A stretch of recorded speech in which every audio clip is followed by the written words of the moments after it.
Good evening. To the United States Corps of Cadets, to the men and women of our armed services, and to my fellow Americans.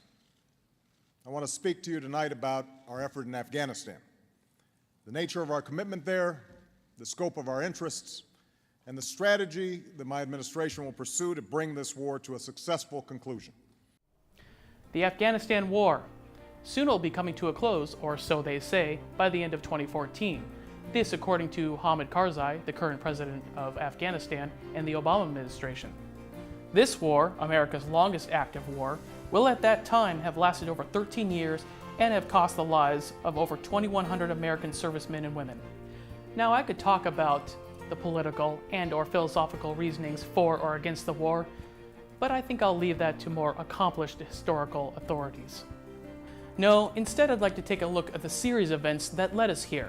Historical events that at the time might have seemed mundane actually had a profound effect upon our present and into the future. We will go step by step, backwards through historical time to try to figure out where it all began. This is Going Backwards.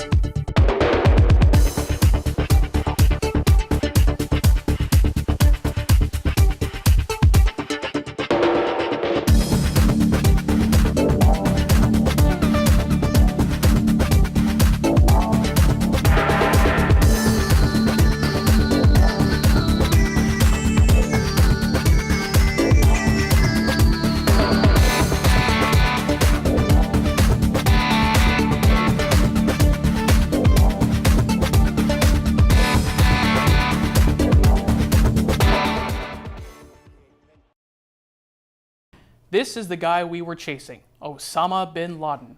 Turns out we found him in Waziristan, a province of Pakistan, but when we set out for war in Afghanistan, we were sure he was there and that the Taliban was giving him safe haven. Who are the Taliban? Just a ragtag group of fundamentalist zealots who came to power in 1996 in Afghanistan and imposed a strict interpretation of Sharia law upon the people. Public beheadings and stoning were the norm for those who didn't live up to the standard the Taliban believed good Muslim people should adhere to. We'll come back to them in a bit. So, yeah, Osama bin Laden, we wanted him bad because he was the mastermind behind 9/11, the worst terror attack on American soil. We're the nations that have recognized the threat of terrorism. And we're the nations that will defeat that threat. Each of us has pledged before the world, we will never bow to the violence of a few. We will face this mortal danger, and we will overcome it together. In response, we demanded bin Laden, the Taliban refused to cooperate, and war was declared.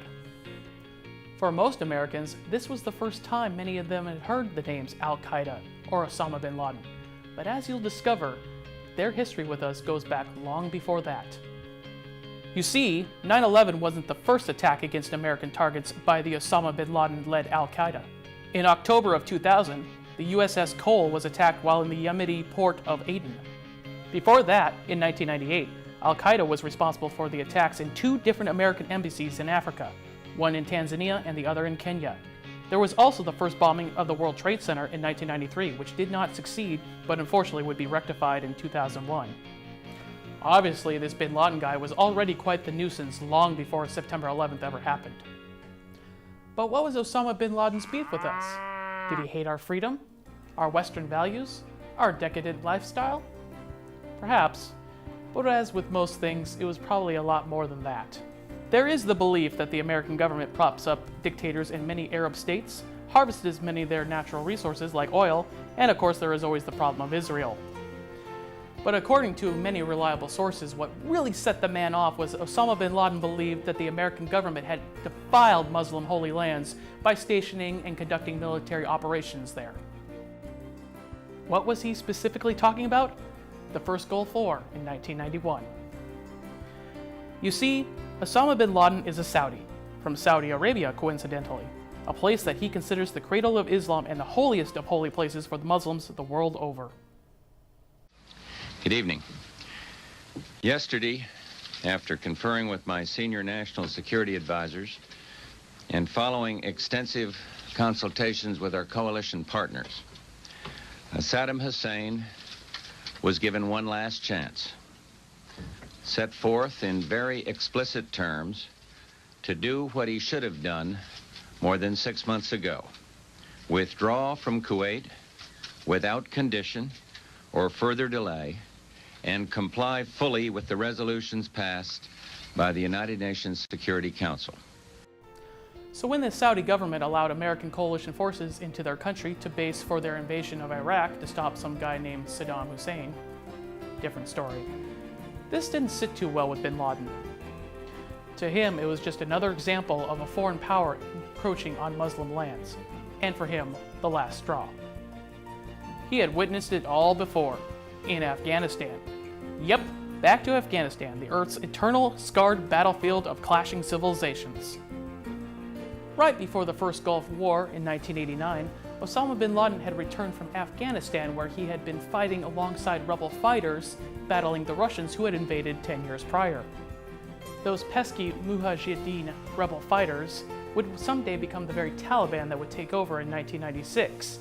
But at this time, they were the good guys fighting against the evil Soviet invaders, at least according to the United States.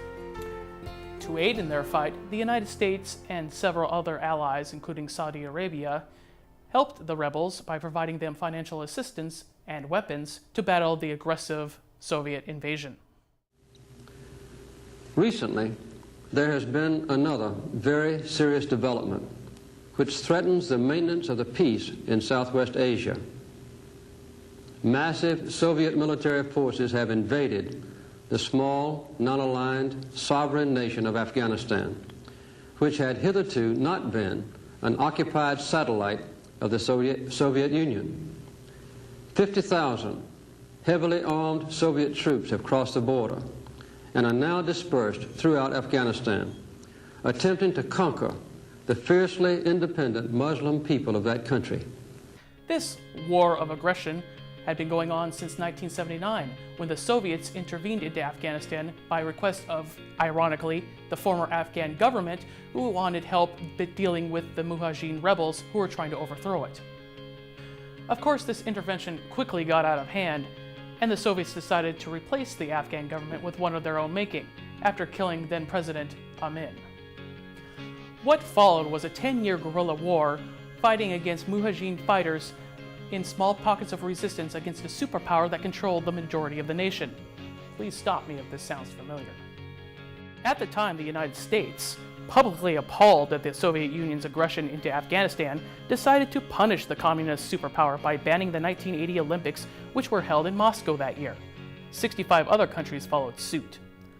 Cold War politics shaped most of the decisions of the time, and of most policies as well, going back to the end of World War II in 1945. Some have theorized that this long drawn-out war in Afghanistan for the Soviet Union helped, in part, lead to its collapse, and thus an end to the Cold War. Was the previous war in Afghanistan the origin for the current war in Afghanistan? Hard to say. Afghanistan has had so many wars in its history, it is easy to lose count. Foreign powers just seem to love invading that tiny wasteland in the middle of Asia. One thing's for sure, for such an insignificant piece of real estate, Afghanistan always seems to have a profound effect on the rest of the world. This has been Going Backwards. Thanks for watching.